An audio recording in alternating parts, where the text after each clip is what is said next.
Hello friends, welcome to my channel. आज हम लोग छत्तीसगढ़ इकोनॉमिक सर्वे का चैप्टर नंबर 2 स्टार्ट कर रहे हैं और इसके पिछले वीडियो लेक्चर सीरीज़ में हम लोग चैप्टर नंबर 1 कवर कर लिए थे।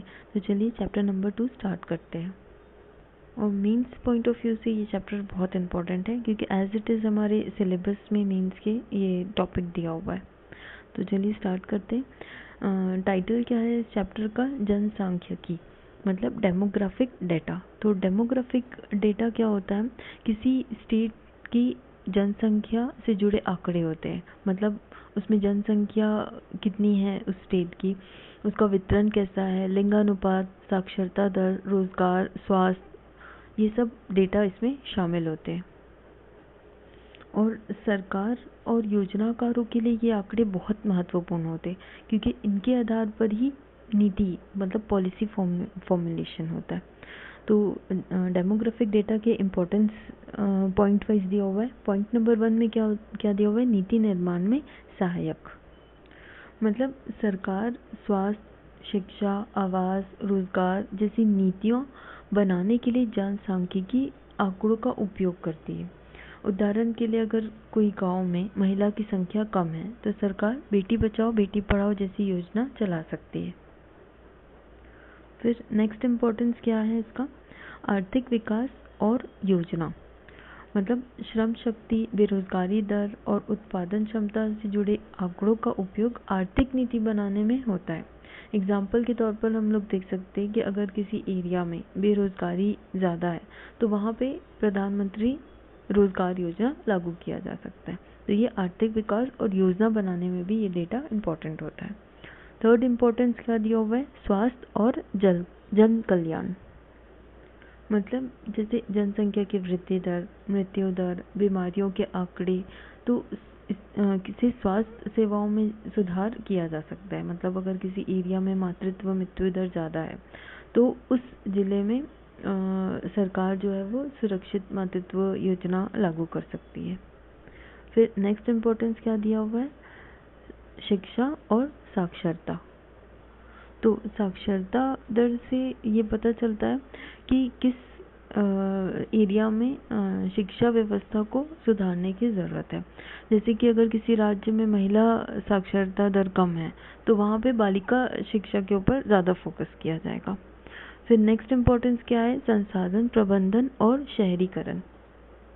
मतलब अगर किसी राज्य की या डिस्ट्रिक्ट की स्टेट की जनसंख्या के अनुसार वहाँ पे जल, बिजली, परिवहन, सफाई आदि सुविधाओं की योजना बनाई जाती है।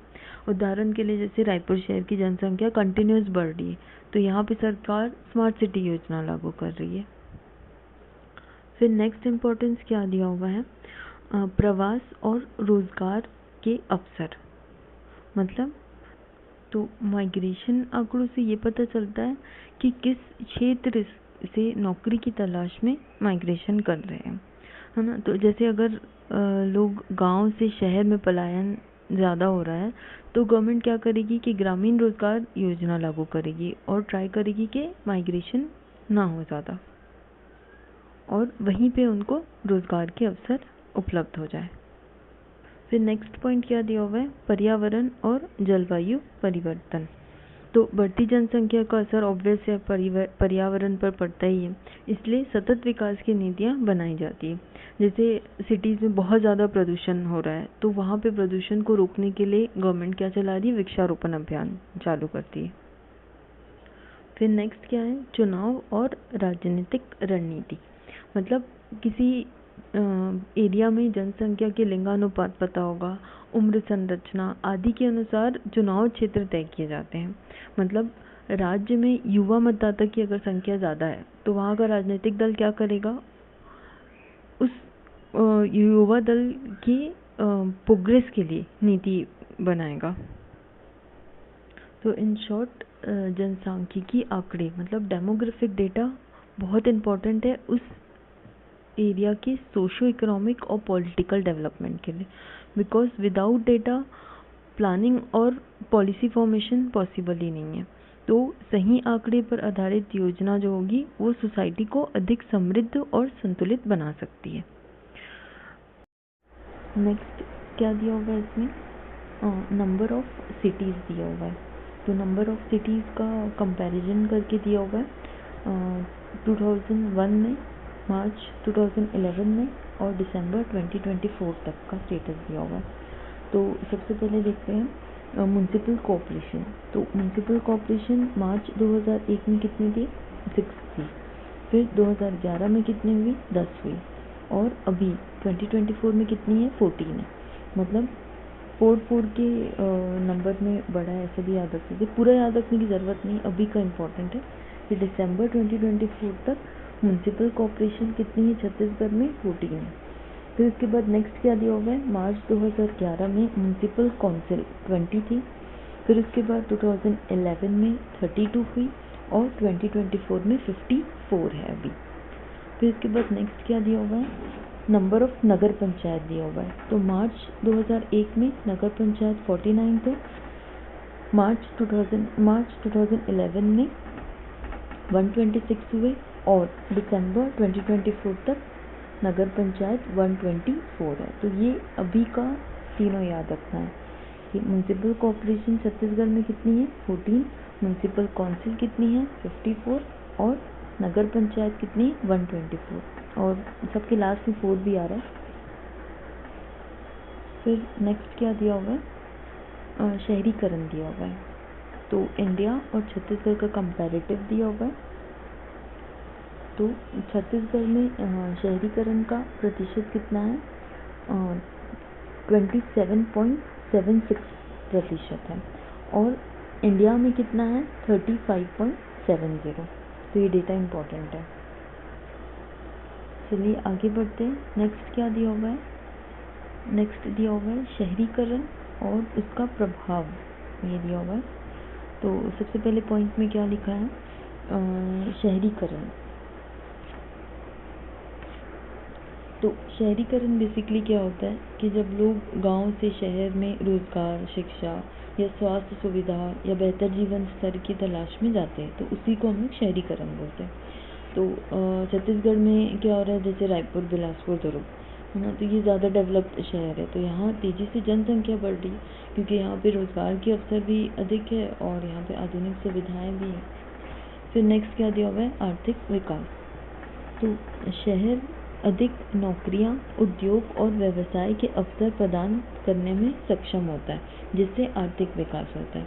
एग्जाम्पल के तौर पर भिलाई लेते हैं, तो भिलाई इस बात से अंतर की वजह से क्या हो रहा है कि वहाँ हज़ारों लोगों को रोजगार मिल रहा है और एक शहर का डेवलपमेंट हो रहा है। नेक्स्ट क्या दिया हुआ है? बुनियादी ढांचा विकास। मतलब शहरी आबादी जब बढ़ती है ना, तो सरकार क्या करती है? वहाँ बेहतर सड़क, सार्वजनिक परिवहन, आवास जैसी सब सर्विसेज प्रोवाइड करती है, जिससे शहर का विकास होता है।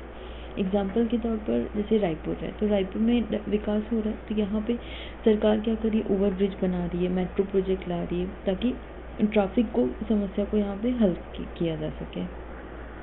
तो इससे क्या हो रहा है? बुनियादी जो ढांचा है, इंफ्रास्ट्रक्चर का अच्छा डेवलपमेंट हो रहा है। फिर नेक्स्ट क्या दिया हुआ है? संसाधन दबाव। मतलब शहरीकरण होता है ना, तो शहर में पानी, बिजली, स्वास्थ्य सेवाएं और शिक्षा की मांग, जो डिमांड है, वो बढ़ जाती है ना। तो जैसे शहरी क्षेत्र में बिजली और जल का संकट हमेशा बना ही रहता है क्योंकि जनसंख्या बढ़ रही है, शहरीकरण हो रहा है, जनसंख्या बढ़ रही है, तो जो डिमांड है रिसोर्स की, वो भी इंक्रीज हो रही है। फिर नेक्स्ट क्या दिया हुआ है? पॉइंट नंबर 5 में जीवन शैली में बदलाव। मतलब शहरीकरण संस्कृति, उपभोग के पैटर्न और सामाजिक व्यवहार को बदलती है। जैसे गांव से शहर आने वाले लोग जो होते हैं, वो फास्ट फूड, मॉल कल्चर है ना, और डिजिटल सेवाओं, ये सब अपनाने लगते हैं, तो उनकी जीवन शैली में बदलाव होता है। फिर नेक्स्ट क्या दिया हुआ है? स्मार्ट शहर और प्रौद्योगिकी विकास, है ना। तो सरकार क्या कर रही है? स्मार्ट सिटी मिशन के तहत सरकार डिजिटलीकरण और बुनियादी ढांचे को विकास कर रही है। जैसे रायपुर और बिलासपुर को स्मार्ट सिटी परियोजना में शामिल किया गया। अब यहाँ पे क्या होगा? इससे यहाँ की सड़कें, ट्रैफिक सिस्टम, है ना, और डिजिटल सेवा, ये सब का अच्छा डेवलपमेंट होगा। फिर नेक्स्ट क्या दिया हुआ है? डेटा दिया हुआ है ना। तो डेटा क्या दिया हुआ है कि राज्य स्थापना के समय 2001 में छत्तीसगढ़ में शहरी क्षेत्र की संख्या 75 थी। मतलब नगर निगम और म्युनिसिपल काउंसिल और नगर पंचायत तीनों को मिला के जो नंबर ऑफ सिटीज़ थी, जो भी हम लोग पढ़े, वो टोटल 75 थी। और अभी दिसंबर 2024 तक ये संख्या बढ़कर 192 हो गई। मतलब तीनों को मिलाकर है, म्युनिसिपल कॉर्पोरेशन, म्युनिसिपल काउंसिल और नगर पंचायत को मिला के total number of cities Chhattisgarh में 192 हो गई है। फिर नेक्स्ट क्या दिया हुआ है, छत्तीसगढ़ राज्य में शहरी जनसंख्या का प्रतिशत वर्ष 1901 से लगातार वृद्धि प्रदर्शित करता है और मार्च 2024 में छत्तीसगढ़ राज्य का शहरीकरण की जनसंख्या कुल जनसंख्या का 27.26% अनुमानित है। नेक्स्ट क्या दिया हुआ है, तहसीलों और जिला की संख्या में वृद्धि कुछ बदलते रुझानों और प्रशासनिक पहलुओं का संकेत भी देता है। तो पॉइंट वाइज दिया हुआ है। सबसे पहले जनसंख्या में वृद्धि। तो जब किसी क्षेत्र की जनसंख्या अधिक हो जाती है तो प्रशासन को इफ़ेक्टिव बनाने के लिए नए जिले और तहसील का गठन किया जाता है। जैसे अभी छत्तीसगढ़ में नए जिलों का निर्माण हुआ है ना, ताकि सरकार की जो योजना का लाभ है वो सीधा नागरिकों तक पहुंच सके। फिर नेक्स्ट पॉइंट क्या दिया हुआ है, प्रशासन का विकेंद्रीकरण। मतलब डिसेंट्रलाइजेशन ऑफ एडमिनिस्ट्रेशन। मतलब जब जिले और तहसील की संख्या बढ़ती है ना, तो स्थानीय प्रशासन बहुत मजबूत हो जाता है और सरकारी योजनाओं को तेजी से लागू किया जा सकता है ना। इससे भूमि रिकॉर्ड है, कर संग्रहण है, कानूनी व्यवस्था है, ये सब बेटर बनाई जा सकती है।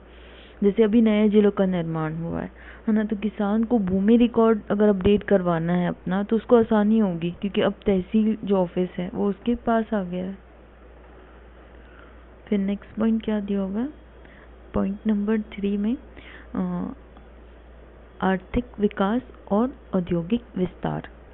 मतलब जब नया जिला बनता है तो वहाँ नए उद्योग, व्यापार, रोजगार के अवसर बढ़ते हैं, है ना। इससे लोकल लोगों को काम मिलता है और क्षेत्र का विकास होता है। एग्जाम्पल के तौर पर जैसे कोरबा जिला का निर्माण हुआ था, तो वहाँ कोयला खदानें और बिजली संयंत्र का विकास हुआ और उससे लोकल लोगों को एम्प्लॉयमेंट मिला।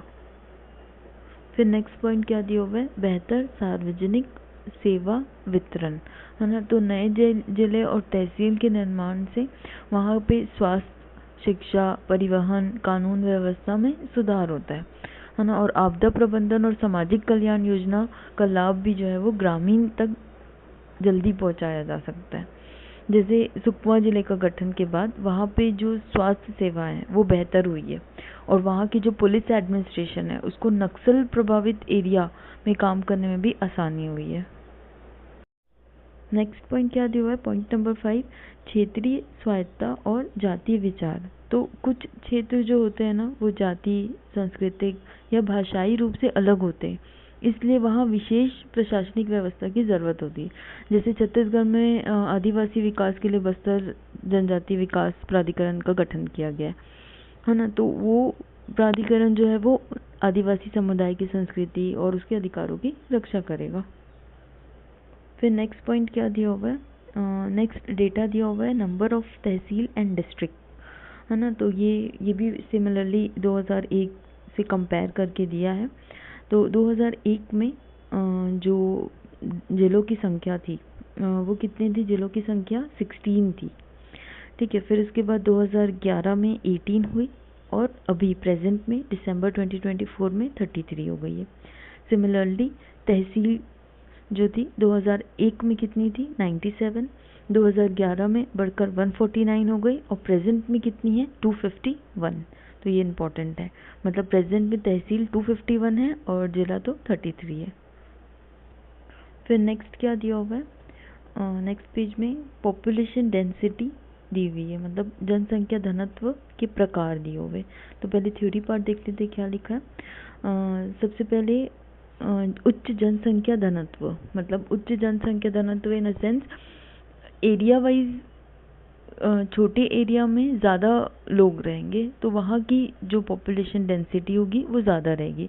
तो इसमें एग्जाम्पल के तौर पर दिया है, जैसे रायपुर जिले की जनसंख्या घनत्व वर्ष 2025 के लिए सर्वाधिक है, मतलब 960 अनुमानित है। तो ये याद रखना कि रायपुर की जो पॉपुलेशन डेंसिटी वो सबसे ज़्यादा है। फिर पॉइंट नंबर 2 में क्या दिया हुआ है, निम्न जनसंख्या घनत्व। तो ऐसे एरिया आएंगे जैसे ग्रामीण और जंगल, जहाँ लोग कम रहते हैं और एरिया वहाँ पे ज़्यादा रहेगा। तो इसमें अपना कौन सा जिला आएगा, बीजापुर जिला आएगा, जिसका जनसंख्या घनत्व मिनिमम है, मतलब 32 है।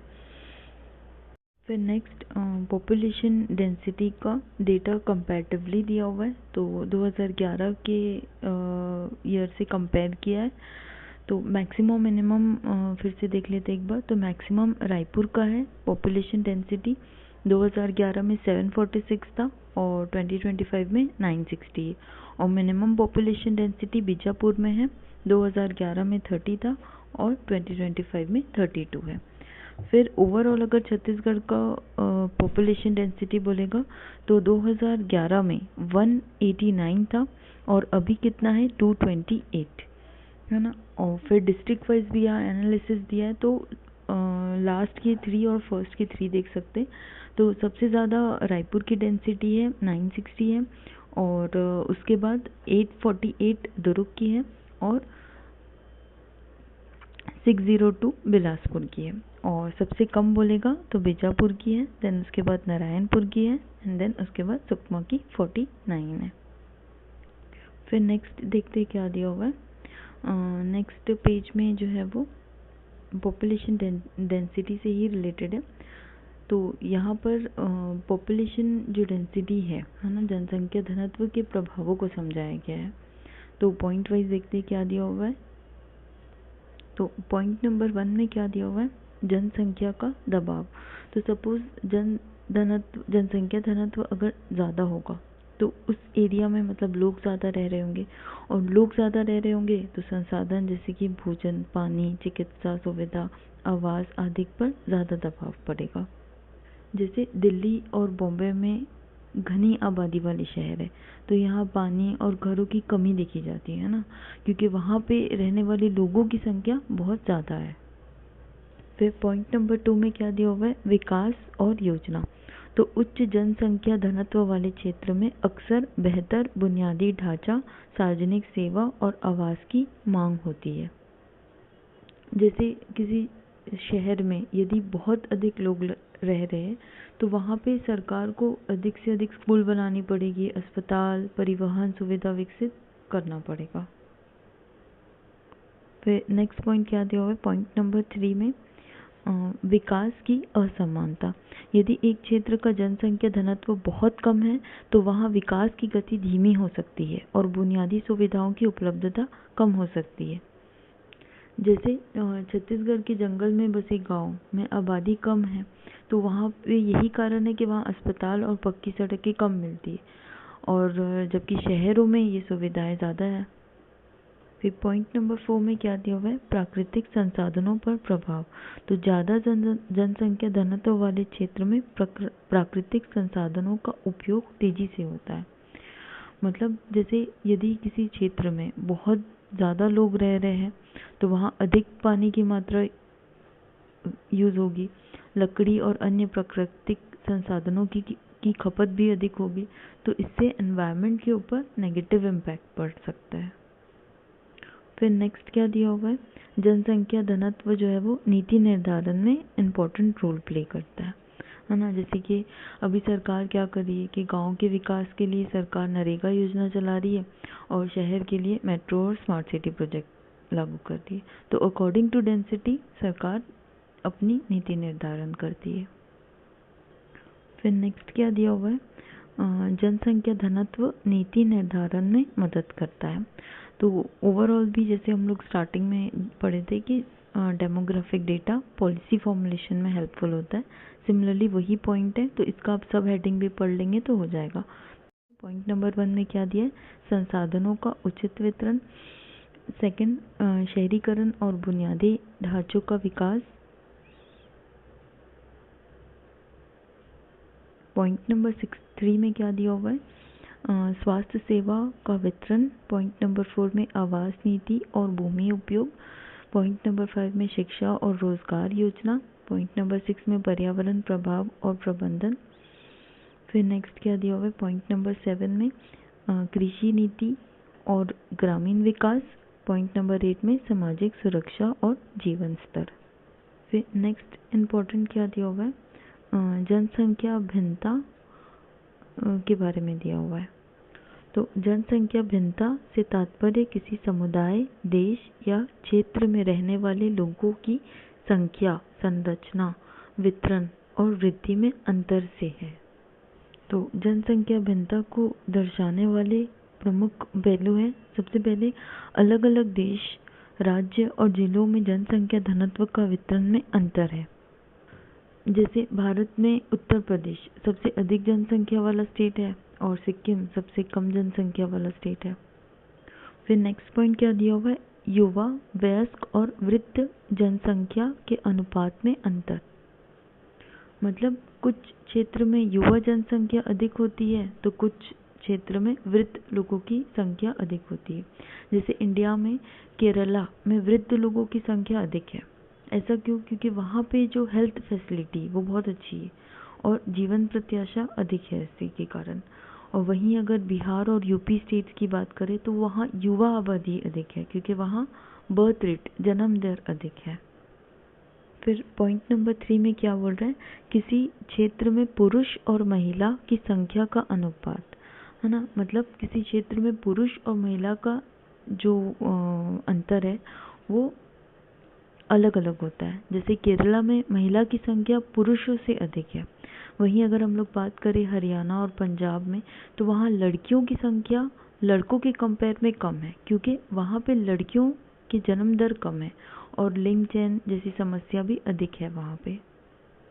फिर पॉइंट नंबर 4 में क्या बोल रहा है विभिन्न जातियों, भाषाओं, धर्मों और परंपराओं के आधार पर जनसंख्या में विविधता। मतलब इंडिया में ना विभिन्न जातियों, धर्मों और भाषा के आधार पर जनसंख्या में अंतर पाया जाता है। जैसे कि नॉर्थ इंडिया में हिंदी बोलने वालों की संख्या अधिक है जबकि साउथ इंडिया में तेलुगु, तमिल भाषा प्रचलित है। वहीं अगर हम लोग नॉर्थ ईस्ट में चले जाए असम और पश्चिम बंगाल में तो वहाँ बंगाली भाषा बोलने वाले लोगों की संख्या अधिक है। फिर नेक्स्ट क्या दिया हुआ है अमीर और गरीब वर्ग, शिक्षित और अशिक्षित लोगों की संख्या में अंतर। मतलब जनसंख्या में आर्थिक और शैक्षणिक भिन्नता भी पाई जाती है।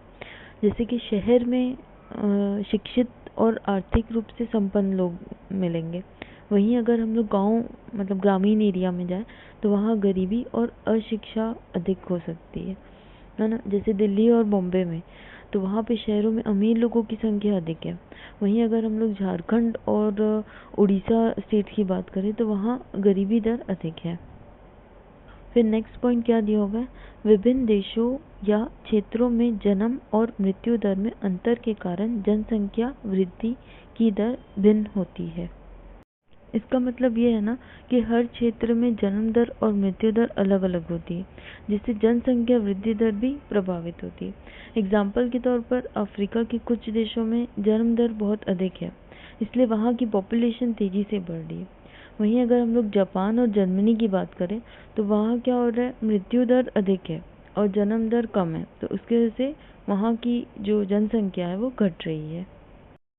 फिर नेक्स्ट क्या दिया हुआ है next adolescent and youth population at 2025 दिया हुआ है और इसका थ्योरी पार्ट भी दिया हुआ है। तो पहले थ्योरी पार्ट समझ लेते फिर डेटा देखते। तो किशोर जनसंख्या इन अ सेंस 10 से लेके जो 19 इयर्स वाले ग्रुप के लोग वो क्या दर्शाता है कि किसी देश या क्षेत्र में किशोरों का कितना हिस्सा है ना। और इससे संबंधित कई शैक्षणिक, स्वास्थ्य, सामाजिक और आर्थिक नीतियाँ और कार्यक्रम और योजना बना सकते हैं और ये आने वाली पीढ़ी की आवश्यकता को समझने और इनके लिए संसाधन एवं योजना बनाने में मदद मिलेगा। तो बहुत सिंपल लैंग्वेज में लिखा हुआ है। क्या दिया हुआ है युवा जनसंख्या प्रतिशत। मतलब ये किसी देश या क्षेत्र की कुल जनसंख्या में युवा वर्ग का कितना हिस्सा है वो बताता है और ये आंकड़ा शिक्षा, रोजगार, स्वास्थ्य, सामाजिक सुरक्षा और आर्थिक विकास के लिए महत्वपूर्ण नीतियों को आकार देने में मदद करता है। तो जैसे युवा आबादी वाला जो एरिया होगा वो अधिक उत्पादक होता है ना, क्योंकि वहाँ पे जो वर्क फोर्स है, कार्यबल है और अर्थव्यवस्था जो है वो उसके कारण मजबूत होती है। जैसे एग्जांपल लें कि भारत में, इंडिया में युवा आबादी अधिक है ना, इसलिए सरकार क्या कर रही है अभी, स्किल इंडिया, स्टार्टअप इंडिया, प्रधानमंत्री मुद्रा योजना, ये सब चला रही ताकि युवाओं को रोजगार मिल सके। वहीं अगर हम लोग जापान और जर्मनी की बात करें तो वहाँ युवा जनसंख्या कम हो रही है, जिससे वहाँ बुजुर्गों की संख्या बढ़ रही है और काम करने वाले लोग कम हो रहे हैं, इससे उनकी अर्थव्यवस्था प्रभावित हो रही है। फिर इससे रिलेटेड ऊपर डेटा दिया हुआ है वो देख लेते हैं। तो परसेंटेज दिया हुआ है adolescent and youth population at 20-25% में दिया हुआ है। ठीक है, तो हम लोग तो किशोर का प्रतिशत देख लेते हैं। किशोर का प्रतिशत कितना है छत्तीसगढ़ में? 21.19% में दिया हुआ है। और युवा का कितना दिया हुआ है? 29.80 दिया हुआ है। तो ये इम्पोर्टेंट है। फिर उसके बाद नेक्स्ट क्या दिया हुआ है, इसी चीज़ को फिर नंबर में दिया हुआ है ग्राफ में, तो ये स्किप कर सकते हैं। नेक्स्ट देखते हैं क्या दिया है। नेक्स्ट एज पिरामिड दिया हुआ है। पहले थ्योरी पार्ट देखते हैं फिर डेटा देखेंगे। तो पहले एज पिरामिड की बेसिक डेफिनेशन दिया हुआ है। तो आयु पिरामिड से ये पता चलता है कि किस क्षेत्र में कितनी जनसंख्या युवा है, कितनी जनसंख्या वयस्क है और कितनी जनसंख्या वृद्धावस्था में है। फिर जैसे किसी कंट्री में युवा जनसंख्या अधिक होने पर शिक्षा और स्वास्थ्य की मांग अधिक होगी। इसका मतलब ये है कि सरकारी योजनाओं में स्कूल, महिला के लिए स्वास्थ्य कार्यक्रम और किशोर के लिए सेवाओं को प्राथमिकता देने की आवश्यकता हो सकती है।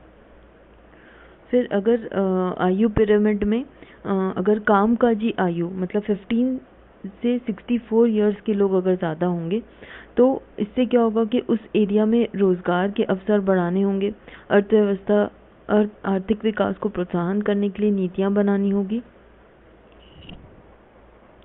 फिर नेक्स्ट क्या है कि यदि पिरामिड का ऊपरी हिस्सा वृद्ध जनसंख्या अधिक हो तो इसका मतलब क्या होगा कि सरकार को सामाजिक सुरक्षा, स्वास्थ्य देखभाल और पेंशन योजना को बढ़ाने की आवश्यकता होगी ताकि बुजुर्गों की देखभाल की जा सके, है ना। मतलब जैसे जापान और जर्मनी में वृद्ध आबादी अधिक है तो वहाँ की सरकार क्या करती है, रिटायरमेंट पेंशन, बुजुर्गों के लिए हेल्थ केयर योजना, लॉन्ग टर्म केयर सिस्टम लागू की, है ना। इंडिया में भी चलता है, प्रधानमंत्री वृद्धावस्थ पेंशन योजना चलाई जाती है ताकि बुजुर्गों को आर्थिक सुरक्षा मिल सके।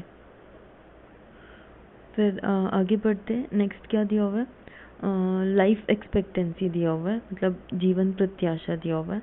तो पहले डेटा दिया हुआ है इसमें, पहले हम लोग थ्योरी पार्ट कवर करते हैं फिर डेटा देखते हैं। तो क्या दिया हुआ है इसमें, जीवन प्रत्याशा किसी भी देश या समाज के विकास और समृद्धि का महत्वपूर्ण मापक है ना। मतलब बेसिकली क्या होता है ना, जीवन प्रत्याशा सिंपल लैंग्वेज में क्या है कि किसी व्यक्ति के औसतन कितने वर्ष तक जीवित रहने की संभावना है, और जितना हायर होगा, मतलब जीवन प्रत्याशा बेसिकली क्या दिखाएगा, स्वास्थ्य सेवा, शिक्षा, आर्थिक स्थिति, स्वच्छता के स्तर, ये सब चीज़ को दर्शाता है। फिर इसका इम्पोर्टेंस दिया हुआ है, जीवन प्रत्याशा का महत्व, तो स्वास्थ्य स्तर का संकेतक, है ना। मतलब बेसिकली क्या होता है कि मतलब जीवन प्रत्याशा से पता चलता है कि किसी देश में स्वास्थ्य सेवा की स्थिति कैसी है ना। अगर उच्च जीवन प्रत्याशा है वो किसके इक्वल होगा, बेहतर चिकित्सा सुविधा के, पोषण और जीवन की गुणवत्ता से। और कम जीवन प्रत्याशा होगा मतलब स्वास्थ्य सेवा की कमी है, वहाँ पे कुपोषण और बीमारी अधिक है। जैसे जापान की जीवन प्रत्याशा 84 है क्योंकि वहाँ स्वास्थ्य सुविधा और जीवन शैली बेहतर है। वहीं अफ्रीका जैसी देश में जीवन प्रत्याशा 60 से भी कम है क्योंकि वहाँ बीमारियाँ, कुपोषण, गरीबी, ये सब समस्या अधिक है। फिर नेक्स्ट क्या दिया हुआ है,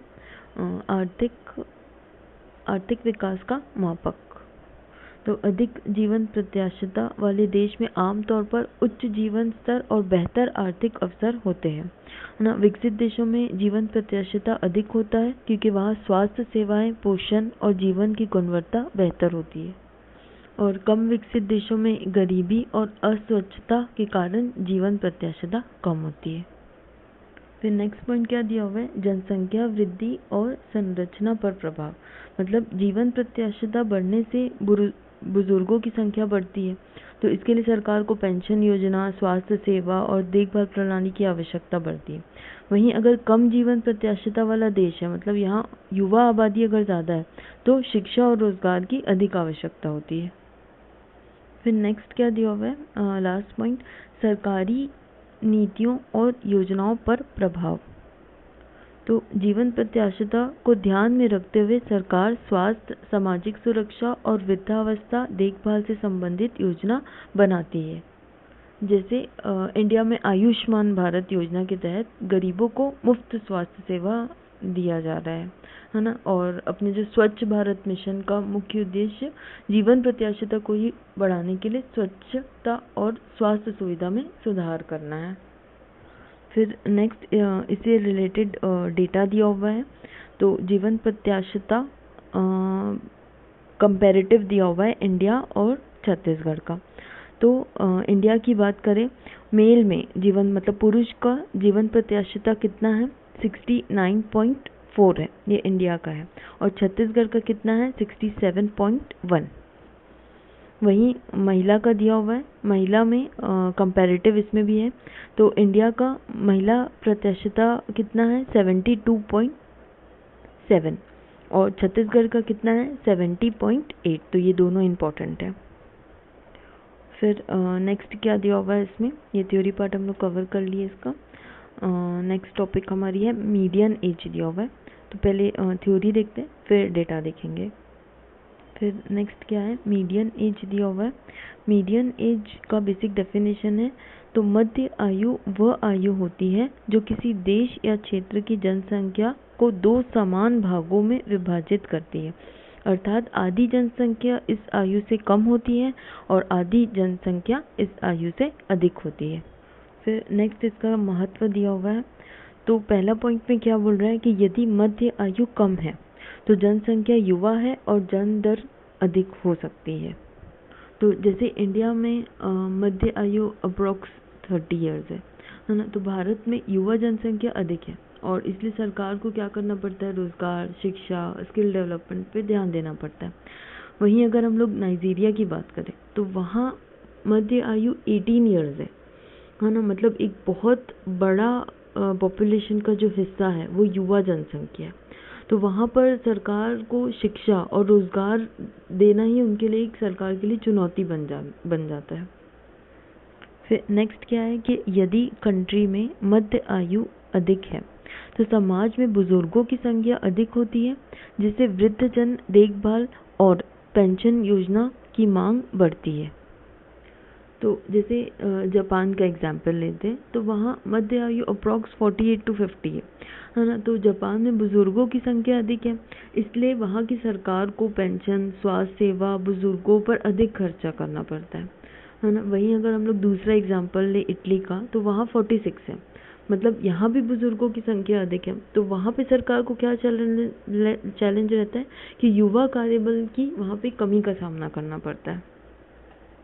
फिर नेक्स्ट क्या देखते हैं, आर्थिक विकास का संकेत, है ना। तो पहला पॉइंट क्या दिया हुआ है, कम मध्य आयु वाले देशों में श्रम शक्ति अधिक होती है, जिससे आर्थिक विकास की संभावनाएं अधिक होती है। तो श्रम शक्ति अधिक होने के कारण क्या होता है, आर्थिक विकास की संभावना बढ़ जाती है। जैसे इंडिया में और इंडोनेशिया में युवा कार्यबल अधिक है ना, इसलिए हमारी जो इकोनॉमी है वो तेजी से बढ़ रही है। फिर नेक्स्ट पॉइंट क्या दिया हुआ है, अधिक मध्य आयु वाले देशों का वित्त जनसंख्या की देखभाल के लिए अधिक संसाधनों की आवश्यकता होती है।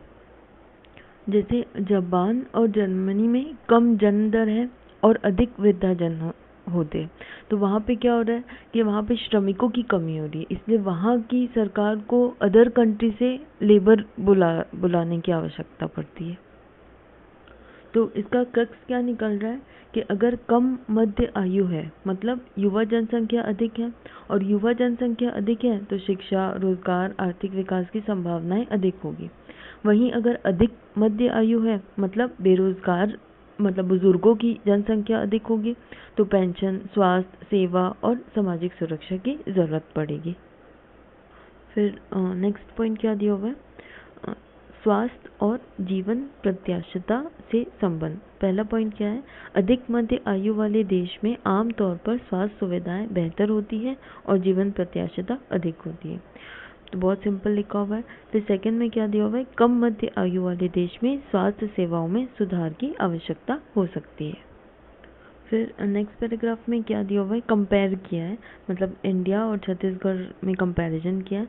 तो भारतवर्ष की तुलना में छत्तीसगढ़ राज्य में श्रम शक्ति का प्रतिशत अधिक है, जिससे आर्थिक विकास की संभावनाएं ऊपर है ना। वहीं अगर छत्तीसगढ़ राज्य में जीवन प्रत्याशिता की बात करें तो भारतवर्ष से कम है, अर्थात राज्य में स्वास्थ्य सेवाओं की सुधार की आवश्यकता है। तो बेसिकली इंडिया के कंपेयर में, मतलब छत्तीसगढ़ में श्रम शक्ति अधिक है ना, तो यहाँ आर्थिक विकास की संभावनाएं अधिक है। लेकिन हमारे जो जीवन प्रत्याशिता है वो कम है इंडिया से, तो यहाँ पे छत्तीसगढ़ को बेहतर स्वास्थ्य सुविधा, अस्पताल, पोषण योजना, स्वच्छता कार्यक्रम बढ़ाने की ज़रूरत है ना, ताकि यहाँ के लोगों का जीवन प्रत्याशिता बढ़ सके। फिर इस टॉपिक का से रिलेटेड डेटा देख लेते हैं। डेटा में क्या दिया हुआ है, कंपैरेटिव दिया हुआ है इसमें भी इंडिया और छत्तीसगढ़ का। तो छत्तीसगढ़ में पहले इंडिया का देख लेते हैं। तो इंडिया में मीडियन ईयर कितना है, 30.27 है, और छत्तीसगढ़ में कितना है, 28.6। तो ये पार्ट हमारा कंप्लीट होता है। नेक्स्ट क्या दिया हुआ है इसमें, डेटा दिया हुआ है। पहले हम लोग इसका थ्योरी पार्ट देख लेते हैं। तो थ्योरी में क्या दिया हुआ है, पहला पॉइंट, क्रूड बर्थ रेट, मतलब ये क्रूड बर्थ रेट जन्म दर को दर्शाता है। तो बेसिकली CBR मतलब सकल जन्म दर इसको बोलते हैं। तो ये प्रति 1000 जनसंख्या पर जन्म लेने वाले बच्चों की संख्या को दर्शाता है। और इसका अगर किसी कंट्री में उच्च CBR वाले क्षेत्र में जनसंख्या वृद्धि दर अधिक होती है ना, और निम्न CBR वाले एरिया में जन्म दर कम होती है, और फ्यूचर में फिर वहाँ का श्रम शक्ति में कमी आ सकती है। फिर नेक्स्ट क्या दिया हुआ है, क्रूड डेथ रेट मृत्यु दर को दर्शाता है। तो बेसिकली ये प्रति 1000 जनसंख्या पर होने वाले कुल मृत्यु की संख्या को दर्शाता है। जैसे यदि किसी क्षेत्र में क्रूड डेथ रेट अधिक है तो इसका अर्थ क्या होगा कि वहाँ स्वास्थ्य सेवाएं खराब हो सकती है या जीवन स्तर निम्न हो सकता है। वहीं अगर किसी एरिया में कम CDR का अर्थ क्या होगा कि वहाँ चिकित्सा सेवा बेहतर है ना, इससे लोग अधिक समय तक जीवित रहते हैं। फिर नेक्स्ट क्या दिया हुआ है, IMR मतलब इन्फेंट मोर्टेलिटी रेट, मतलब शिशु मृत्यु दर को दर्शाता है।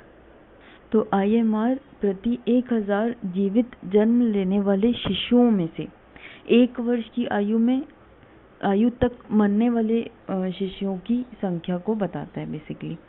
और इसका मतलब जैसे अगर IMR अधिक है ना, तो ये स्वास्थ्य सेवाओं की स्थिति को खराब दर्शाता है, और अगर IMR कम है तो वहाँ बेहतर अस्पताल, पोषण और माँ बच्चे की देखभाल उपलब्ध है, ये बताता है। फिर नेक्स्ट क्या दिया हुआ है, TFR टोटल फर्टिलिटी रेट, कुल प्रजनन दर।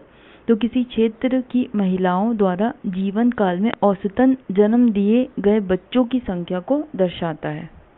तो बेसिकली एक महिला औसतन अपने जीवन काल में कितने बच्चों को जन्म दिए, वही TFR है। फिर इसी से रिलेटेड TFR से रिलेटेड नेक्स्ट क्या दिया हुआ है, यदि TFR 2.1 है तो इसे जनसंख्या प्रतिस्थापना स्तर मतलब रिप्लेसमेंट लेवल फर्टिलिटी कहा जाता है, मतलब जहां अगली पीढ़ी जनसंख्या को बनाए रखने के लिए पर्याप्त होती है। फिर यदि किसी देश में TFR बहुत अधिक जैसे कि 4 या 5 है तो वहाँ जनसंख्या तेजी से बढ़ेगी। फिर नेक्स्ट क्या दिया, यदि TFR 2.1 से कम है तो जनसंख्या धीरे धीरे घट सकती है। जिससे भविष्य में बुजुर्गों की संख्या बढ़ेगी और श्रम शक्ति में कमी आएगी, है ना। और जनसंख्या को बनाए रखने के लिए TFR का 2.1 होना आवश्यक माना जाता है।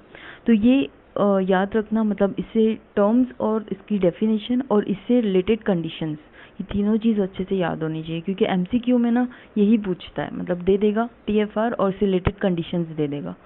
तो वो एक बार कॉन्सेप्ट क्लियर हो जाएगा तो वो आराम से फिर टिक हो जाएगा। फिर इससे रिलेटेड डेटा ऊपर दिया हुआ है, वो देख लेते हैं। तो डेटा दो डेटा दिया हुआ है, 2011 से 15 तक का दिया हुआ है और 21 से 25 का दिया हुआ है। तो 21 से 25 का भी रिसेंट का ही देख सकते हैं। तो और इसमें ना 3 कंपेयर किया, मतलब छत्तीसगढ़ का, केरला का और इंडिया का, तीनों का कंपैरिजन किया। तो सबसे पहले क्रूड बर्थ रेट देखते हैं। तो छत्तीसगढ़ का क्रूड बर्थ रेट कितना है, 17.8 है। इंडिया का कितना है, 16 है। और केरला का बस देख ले, याद रखने की ज़रूरत नहीं, 12.8 है। फिर नेक्स्ट क्या है, क्रूड डेथ रेट। तो छत्तीसगढ़ का क्रूड डेथ रेट कितना है, 7.3, और इंडिया का कितना है, 7, और केरला का 8.3 है। फिर नेक्स्ट IMR दिया है। IMR छत्तीसगढ़ का कितना है, 38 है। इंडिया का कितना है, 35.5 है, और केरला का 10 है। फिर उसके बाद नेक्स्ट TFR छत्तीसगढ़ का कितना है, 2.05, इंडिया का 1.84 और केरला का 1.79। तो ये पार्ट कंप्लीट होता है। नेक्स्ट क्या दिया हुआ है, सेक्स रेशियो दिया हुआ है, टोटल सेक्स रेशियो, और इसमें कंपेयर किया है 2011 के डेटा के साथ कंपेयर किया है और अभी का दिया है 2025 का। तो सबसे पहले हम लोग देखते हैं टोटल वाले में, देखते हैं छत्तीसगढ़ का ओवरऑल कितना है, 994 है, मतलब बढ़ गया है। और 2011 में कितना था, 991 है ना। तो ये बढ़ा है, ये याद रख सकते हैं इसमें। और नेक्स्ट हम लोग क्या देख सकते हैं, तो डिस्ट्रिक्ट वाइज देख सकते हैं। तो डिस्ट्रिक्ट वाइज में सबसे ज़्यादा सेक्स रेशियो कोंडागांव का है, 1051। और लास्ट 3 देख सकते हैं, तो कोंडागांव का 1051 है। उसके बाद बालोद का कितना दिया हुआ है, 1031।